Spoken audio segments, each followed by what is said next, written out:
ಕರ್ನಾಟಕದಾದ್ಯಂತ ವರುಣನ ಅಬ್ಬರ ಭೀಕರವಾಗಿದ್ದು, ಹವಾಮಾನ ಇಲಾಖೆಯು ರಾಜ್ಯಕ್ಕೆ ಭಾರೀ ಮಳೆಯ ಮುನ್ಸೂಚನೆ ನೀಡಿದೆ. ವಿಶೇಷವಾಗಿ ಕರಾವಳಿ ಜಿಲ್ಲೆಗಳಾದ ಉಡುಪಿ ಮತ್ತು ದಕ್ಷಿಣ ಕನ್ನಡದಲ್ಲಿ ಅತಿ ಭಾರೀ ಮಳೆಯಾಗುವ ಸಾಧ್ಯತೆ ಇರುವುದರಿಂದ ಹವಾಮಾನ ಇಲಾಖೆ ಕಟ್ಟುನಿಟ್ಟಿನ ರೆಡ್ ಅಲರ್ಟ್ ಘೋಷಿಸಿದೆ. ಇನ್ನು ಶಿವಮೊಗ್ಗ, ಚಿಕ್ಕಮಗಳೂರು, ಕೊಡಗು ಸೇರಿದಂತೆ ಮಲೆನಾಡು ಹಾಗೂ ಅರೆಮಲೆನಾಡಿನ ಒಟ್ಟು 7 ಜಿಲ್ಲೆಗಳಿಗೆ ಆರೆಂಜ್ ಅಲರ್ಟ್ ನೀಡಲಾಗಿದ್ದು, ಕರಾವಳಿ ಭಾಗದಲ್ಲಿ ಗಂಟೆಗೆ 50 ರಿಂದ 60 ಕಿಲೋಮೀಟರ್ ವೇಗದ ಬಿರುಗಾಳಿ ಬೀಸುವ ಸಾಧ್ಯತೆ ಇದೆ. ಸಮುದ್ರದಲ್ಲಿ ಅಲೆಗಳ ಅಬ್ಬರ ತಾರಕಕ್ಕೇರಲಿದ್ದು, ಮೀನುಗಾರರು ಯಾವುದೇ ಕಾರಣಕ್ಕೂ ಸಮುದ್ರಕ್ಕೆ ಇಳಿಯದಂತೆ ಕಟ್ಟುನಿಟ್ಟಿನ ಸೂಚನೆ ನೀಡಲಾಗಿದೆ. ಇತ್ತ ರಾಜಧಾನಿ ಬೆಂಗಳೂರಲ್ಲೂ ಸಹ ಮೋಡ ಕವಿದ ವಾತಾವರಣವಿದ್ದು, ಗುಡುಗು ಸಹಿತ ಸಾಧಾರಣ ಮಳೆ ಸುರಿಯುವ ಸಾಧ್ಯತೆ ದಟ್ಟವಾಗಿದೆ.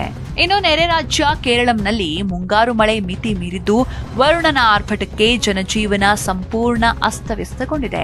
ಕೋಝಿಕೋಡ್, ಕಣ್ಣೂರು, ಕಾಸರಗೋಡು ಹಾಗೂ ವಯನಾಡ್ ಸೇರಿದಂತೆ ರಾಜ್ಯದ ಹಲವು ಪ್ರಮುಖ ಜಿಲ್ಲೆಗಳಲ್ಲಿ ಆರೆಂಜ್ ಮತ್ತು ಯೆಲ್ಲೋ ಅಲರ್ಟ್ ಘೋಷಿಸಲಾಗಿದ್ದು, ಕೆಲವು ಭಾಗಗಳಲ್ಲಿ ಬರೋಬ್ಬರಿ 20 ಸೆಂಟಿಮೀಟರ್ ವರೆಗೆ ಭಾರೀ ಮಳೆಯಾಗುವ ಸಾಧ್ಯತೆ ಇದೆ ಅಂತ ಹವಾಮಾನ ಇಲಾಖೆ ಎಚ್ಚರಿಸಿದೆ.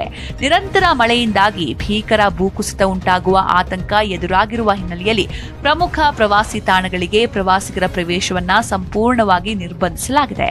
ನದಿ ಪಾತ್ರದ ಹಾಗೂ ಗುಡ್ಡಗಾಡು ಪ್ರದೇಶದ ಹಳ್ಳಿಗಳ ಜನರಿಗೆ ಹೈ ಅಲರ್ಟ್ ಘೋಷಿಸಲಾಗಿದ್ದು, ತಕ್ಷಣವೇ ಸುರಕ್ಷಿತ ಸ್ಥಳಗಳಿಗೆ ತೆರಳುವಂತೆ ಕಟ್ಟುನಿಟ್ಟಿನ ಸೂಚನೆ ನೀಡಲಾಗಿದೆ.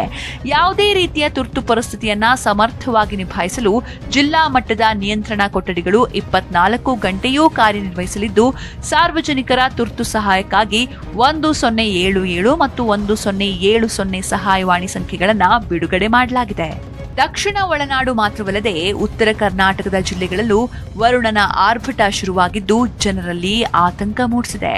ಪ್ರಮುಖವಾಗಿ ಬೀದರ್, ಕಲಬುರಗಿ, ಯಾದಗಿರಿ, ವಿಜಯಪುರ ಮತ್ತು ಗದಗ ಭಾಗದಲ್ಲಿ ಗುಡುಗು, ಸಿಡಿಲು ಸಹಿತ ಧಾರಾಕಾರ ಮಳೆಯಾಗ್ತಾ ಇದ್ದು, ಮಳೆಯೊಂದಿಗೆ ಗಂಟೆಗೆ 40 ರಿಂದ 50 ಕಿಲೋಮೀಟರ್ ವೇಗದಲ್ಲಿ ಬಿರುಗಾಳಿ ಬೀಸುವ ಸಾಧ್ಯತೆ ಇರುವುದರಿಂದ ಸಾರ್ವಜನಿಕರು ತೀವ್ರ ಎಚ್ಚರಿಕೆಯಿಂದಿರಲು ಜಿಲ್ಲಾಡಳಿತ ಮನವಿ ಮಾಡಿದೆ. ಸಿಡಿಲು ಬಡಿಯುವ ಅಪಾಯ ಹೆಚ್ಚಿರುವುದರಿಂದ ಸಾರ್ವಜನಿಕರು ಹಳೆಯ ಕಟ್ಟಡ, ಮರ ಹಾಗೂ ವಿದ್ಯುತ್ ಕಂಬಗಳ ಕೆಳಗೆ ಆಶ್ರಯ ಪಡೆಯಬಾರದು ಅಂತ ತಜ್ಞರು ಕಟ್ಟುನಿಟ್ಟಿನ ಸಲಹೆ ನೀಡಿದ್ದಾರೆ. ಅತಿಯಾದ ಮಳೆಯಿಂದಾಗಿ ನದಿ ಹರಿವಿನಲ್ಲಿ ದಿಢೀರ್ ಏರಿಕೆಯಾಗುವ ಸಾಧ್ಯತೆ ಇದ್ದು, ಪ್ರವಾಹ ಪರಿಸ್ಥಿತಿಯನ್ನ ಸಮರ್ಥವಾಗಿ ಎದುರಿಸಲು ಜಿಲ್ಲಾಡಳಿತಗಳು ಸಂಪೂರ್ಣ ಸನ್ನದ್ಧವಾಗಿವೆ. ಮುನ್ನೆಚ್ಚರಿಕಾ ಕ್ರಮವಾಗಿ ನದಿ ತೀರದ ನಿವಾಸಿಗಳಿಗೆ ಜಾಗರೂಕರಾಗಿರಲು ಸೂಚಿಸಲಾಗಿದ್ದು, ಯಾವುದೇ ರೀತಿಯ ತುರ್ತು ಸಹಾಯಕ್ಕಾಗಿ ಸಾರ್ವಜನಿಕರು 1077 ಸಹಾಯವಾಣಿಯನ್ನ ಸಂಪರ್ಕಿಸುವಂತೆ ಕೋರಲಾಗಿದೆ.